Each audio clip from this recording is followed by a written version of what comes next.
السلام عليكم، ازيكم؟ معانا النهارده مشكله من مشاكل الخطوبه، وصاحبه المشكله بتسال اكمل ولا اسيبه. المشكله بتقول ان انا مخطوبه لشاب كان معجب او عايز يخطب بنت غيري، ولسبب ما حصلش نصيب، بسبب رفض الاهل، بسبب انه ما كانش جاهز، فهي اتخطبت ايا كان السبب. وهي شايفه ان هو مناسب ليها، وهو شايف ان هي كويسه جدا ومناسبه ليه. طيب فين المشكله؟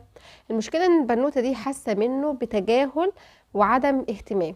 طبعا احنا عارفين ان في حدود في الخطوبه، والخطوبه ليها حدود، ولكن حتى مع وجود الحدود والضوابط بتاع الخطوبه، هو مش مهتم بيها. مفيش هدايا، مفيش اتصال، مفيش كلام، مفيش تخطيط، نخطط لمستقبلنا ازاي، هنعيش حياتنا ازاي بعد كده، مفيش الحاجات دي كلها. هو خاطبها والاسم خاطبها، ولكن هو فعليا مش موجود. طيب تعالوا نحلل المشكلة. المشكلة في ايه؟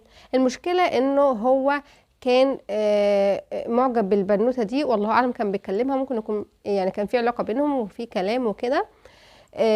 وهو مسيستم دماغه ومسيستم حياته ان هي دي اللي تنفع لي، هي دي اللي انا هبقى مبسوط معاها، هي دي اللي انا عايزه اكمل معاها حياتي.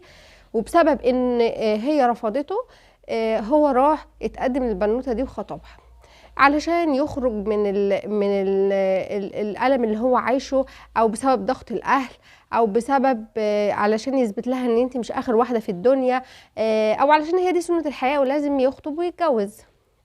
فهو دخل في العلاقه دي مباشره، وهو ده الخطأ اللي عمله. ان هو قبل ما يتعافى من العلاقه القديمه ومن اثار العلاقه القديمه، دخل في علاقه جديده.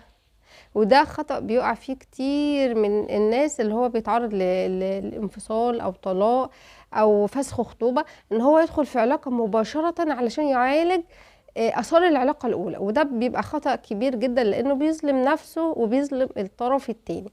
فهو كان المفروض يتعافى الاول من العلاقة دي، لان هو هيفضل حاصر نفسه، هو ده اللي حاصل فعليا. هو حاصر نفسه في الدايرة دي، وكل تفكيره ان انا مش هعرف اعيش مع انسانة تانية. لو انت مش هتقدر تساعد نفسك ان انت تتعافى، وان انت تخرج من العلاقة القديمة، خلي حد يساعدك، يعني روح لحد يساعدك. اما بالنسبة بقى للبنوتة، طالما انت شايفاه مناسب، اديله فرصة واتنين وتلاتة وشهر واتنين وتلاتة، وساعديه ان هو يتخلص من اثار العلاقة القديمة. وشجعيه كمان ان هو يروح، لو هو مش عارف يعمل ده لوحده، يروح لحد يساعده في الموضوع ده.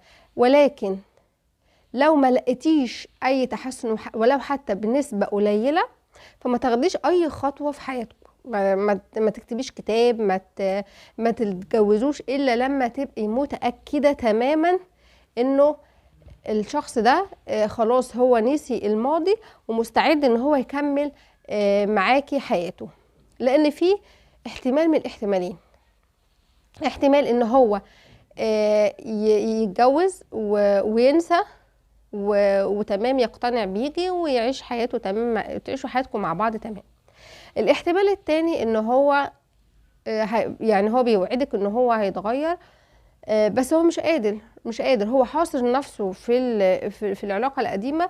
ففي الاحتمال ده ممكن يكمل معاه، وهيفضل حاطك في مقارنة معاها. ودي على فكرة مقارنة ظالمة جدا وغير عادلة، لان انت بتقارن واحدة انت عايش معاها حياة كاملة، اكل وشرب ونوم وخناقات ووقت حلو ووقت وحش، كل الحياة، واحدة انت كنت بتقضي معاها او متخيل ان هي دي اللي كانت هتبقى مناسبة معاك.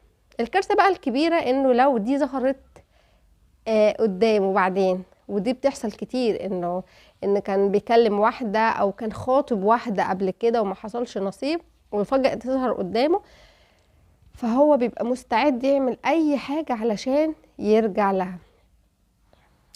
فانت ساعتها فكري، يعني لو هو ما اتغيرش، لو هو يعني فضلتي معاه وحاولتي وعملتي كل اللي انت تقدري عليه، وعملتي كل اللي تقدري عليه ان هو يتغير وهو ما اتغيرش، ساعتها فكري بقى في الاحتمالين: لو احتمال ان هو حياتكم تبقى كويسه وينسى، الاحتمال التاني ان هو لا مش هينسى وهيفضل يقارن بينك وبينها. والاحتمال التالت كمان ان هي تظهر في حياته.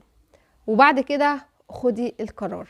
وعايزه اقول له علشان ما تظلمش نفسك وعلشان ما تظلمش الطرف التاني، لان فعلا ممكن دي تكون رساله من ربنا ليك، هي مش خير ليك. انت متخيل ان هي خير ليك بحساباتك، ان هي خير ليك، ان هي الانسان اللي تبقى مبسوطه، اللي انت تبقى مبسوط معاها، ولكن انت كل دي مجرد تخمينات. فساعد نفسك ان انت تشوف اللي معاك. يعني انت حاول تطلع من الدايره اللي انت فيها، حاول تساعد نفسك ان انت تنسى العلاقه القديمه، وشوف الايجابيات اللي هي في خطيبتك دلوقتي. ولو لقيت ان الموضوع مش ماشي تمام، يبقى انت كده اخدت بالاسباب وعملت اللي عليك. لان كتير جدا على فكره احنا بنبقى متخيلين ان الشخص ده يعني افضل حد في الدنيا، هو اللي انا هبقى مبسوط وسعيد معاه، ولكن في الاخر يبقى كل ده غلط جدا. لو ليكوا اي تجارب او تعليقات في الموضوع ده، يا ريت تكتبوها لنا تحت في التعليقات. السلام عليكم.